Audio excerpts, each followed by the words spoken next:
Sosok Rizik Syihab yang juga Ketua Ormas Front Pembela Islam menjadi sorotan akibat beberapa aksinya. Sejumlah aksinya dianggap menyinggung dan merendahkan pihak lain. Alhasil, Rizik dilaporkan ke polisi untuk proses hukum lebih jauh.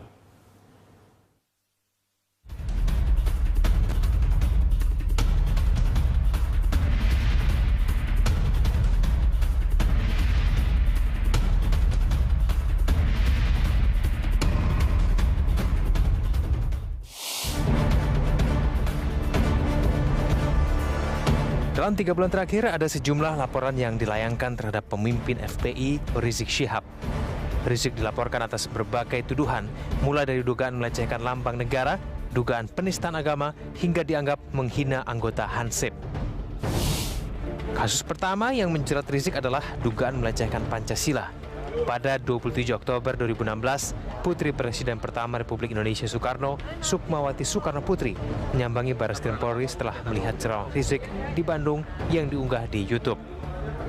Sukmawati menganggap tidak pantas Rizik sebagai pemimpin ormas melecehkan simbol negara. Terlebih lagi Soekarno, sang ayahanda, adalah salah seorang yang merumuskan Pancasila. Sebagai Ketua Umum PNI Marhaenisme, melaporkan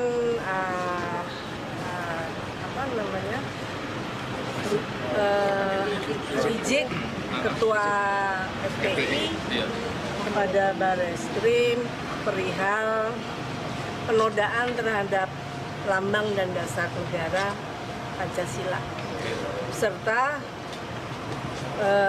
menghina kehormatan dan martabat Dr. Insinyur Soekarno sebagai proklamator kemerdekaan Indonesia dan Presiden pertama Republik Indonesia.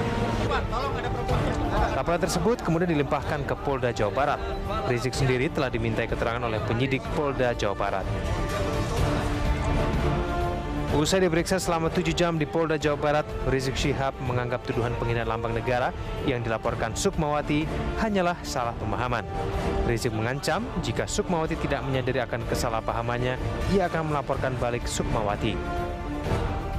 Kalau Sukmawati menyadari bahwa beliau yang gagal paham terhadap pemaparan tesis ilmiah saya, kemudian menarik laporan ini, saya tidak akan perpanjang. Tapi kalau Sukmawati tidak menyadari kegagalan pahamannya, kemudian terus mau melanjutkan, saya akan buat satu laporan balik. Artinya bahwa Sukmawati telah mencemarkan nama baik saya, sekaligus sudah berupaya mengkriminalisasi suatu tesis ilmiah. Polda Jawa Barat lalu bergerak cepat melakukan gelar perkara kasus dugaan penghinaan Pancasila. Gelar perkara diperlukan untuk menentukan status seseorang, apakah menjadi tersangka atau penyidik harus mencari bukti tambahan. Sudah 15 saksi, sudah kita periksa seluruhnya, ya, baik itu saksi ahli dan juga saksi yang ada di TKP, serta saksi-saksi yang lainnya yang memang mendukung pada saat pelaksanaan acara tersebut. Ucapan Rizik kembali menuai kontroversi. Dalam suatu kesempatan, Rizik menyebutkan logo Bank Indonesia pada uang baru menyerupai Palu dan Arit. Komentar Rizik diunggah ke YouTube oleh akun FPI TV pada 25 Desember 2016. Video tersebut kemudian diduga bermuatan tindak pidana penghasutan. Mulanya Polda Metro Jaya berinisiatif mengusut kasus tersebut, meski tidak ada yang melaporkan. Polisi dimungkinkan membuat laporan polisi model A, yaitu laporan dibuat berdasarkan temuan Polri sendiri. 8 Januari 2017, Rizik dilaporkan oleh Jaringan Intelektual Muda Anti Fitnah ke Polda Metro Jaya. Rizik disangkakan melanggar pasal 28 ayat 2 junto pasal 45 ayat 2 Undang-Undang Nomor 19 Tahun 2016 tentang informasi dan transaksi elektronik. Polda Metro Jaya sudah meminta keterangan dari Bank Indonesia terkait dengan kebenaran Palu Arit dalam logo tersebut. BI membantah jika logo dalam pecahan uang itu merupakan simbol komunisme. Gambar yang dipersepsikan sebagai simbol Palu dan Arit itu adalah unsur pengaman yang bertujuan agar masyarakat mudah mengenali keaslian uang sekaligus menghindari pemalsuan. Itu tidak benar bahwa itu adalah salah satu unsur pengaman yang kita tanamkan memang di dalam uang itu. Sosialisasi ada ya tentunya, kita juga bisa lihat kok sekarang di bank-bank umum ya, itu ada posternya semuanya, bahwa kalau memang perlu dilakukan sosialisasi, kita juga sedang merencanakan juga sosialisasi. Rizik Syihab akhirnya menjalani pemeriksaan di Mapolda Metro Jaya terkait dengan pernyataannya soal logo Palu Arit. Usai diperiksa selama lebih dari 4 jam, Rizik menilai ceramahnya tentang logo Palu Arit bukan fitnah, namun kritik terhadap pemerintah. Saya sampaikan saya tidak memfitnah, saya tidak menuduh, saya berikan tadi semua uang kertas cetakannya dan kita buktikan ini. Nah, karena itu tadi sudah saya sampaikan kepada para penyidik dalam keterangan terakhir, kami minta dengan hormat kepada pemerintah untuk satu memberikan penjelasan. Nah, kenapa ada ribuan jutaan alternatif bentuk dari teknologi recto verso tersebut, kok yang dipilih adalah pilihan gambar yang bisa memberikan persepsi di tengah masyarakat mirip logo Palu Arit. Mengucapkan kepada saya. Kasus lain yang menjerat Rizik adalah dugaan penistaan agama. Kasus itu bermula dari tayangan video yang merekam Rizik saat berceramah di Pondok Kelapa, Jakarta Timur pada 25 Desember 2016. Dalam ceramahnya, Rizik menyatakan Tuhan tidak memiliki anak yang dianggap menyinggung agama tertentu. Kemudian satu persatu laporan dilayangkan ke polisi. Pertama, pimpinan Pusat Perhimpunan Mahasiswa Katolik Republik Indonesia melaporkan Rizik pada 26 Desember 2016 ke Polda Metro Jaya. Keesokan harinya laporan dari Student Peace Institute yang menyusul dengan gugatan yang sama dan dianggap menyinggung umat agama tertentu. Selanjutnya 30 Desember 2016 giliran Forum Mahasiswa Lintas Agama atau Rumah Pelita melaporkan Rizik ke Polda Metro Jaya. Tidak selesai di situ, Rizik juga dilaporkan atas dugaan penistaan agama oleh Kuyanti Kusmiran, warga yang menganggap ucapan Rizik dapat mengusik kerukunan umat beragama. Rizik Syihab juga dilaporkan warga Pondok Gede yang bernama Edi Sutono pada 12 Januari 2017. Edi yang merupakan anggota Perlindungan Masyarakat atau Linmas, dulu dikenal sebagai Pertahanan Sipil atau Hansip, melaporkan Rizik karena tersinggung profesinya dihina sebagaimana video ceramah Rizik di YouTube.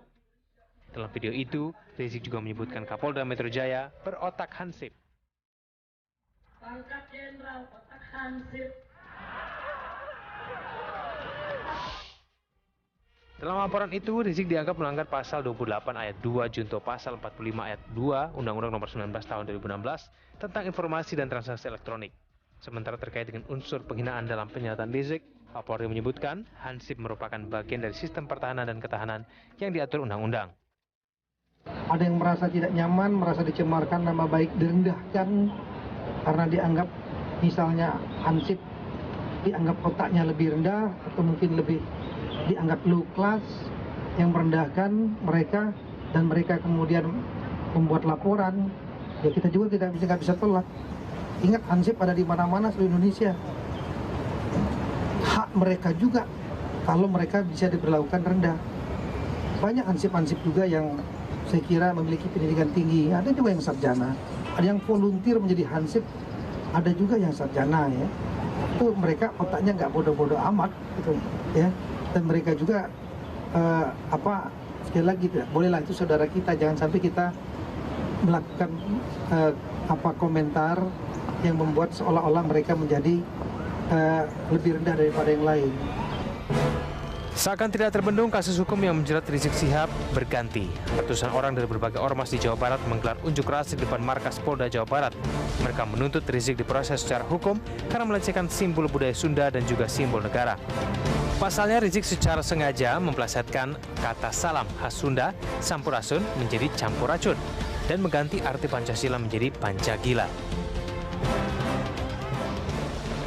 Kita balikan ada satu bahasa sampurasun ini yang sudah dilaporkan sebenarnya ke Polda Jabar. Kita masih pelajari permasalahannya, tetapi masih ada desakan terus dari masyarakat Jawa Barat dalam hal ini budayawan Sunda ya, untuk tetap memaksa dan mengharapkan Polda Jabar itu tetap memproses.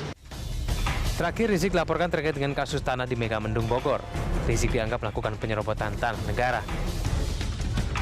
Sementara itu, pihak FPI mengatakan seharusnya polisi mengecek terlebih dahulu legalitas kepemilikan tanah tersebut.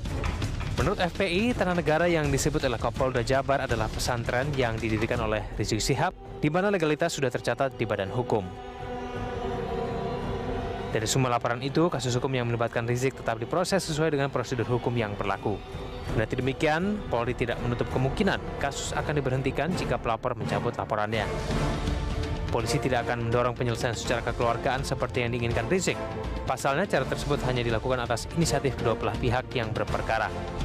Sebelumnya, Rizik berharap persoalan hukum yang membelitnya diselesaikan secara kekeluargaan, termasuk berharap ada pihak yang menjembatani dialog dengan sejumlah pihak yang melaporkan dirinya. Tim Liputan, Berita 1.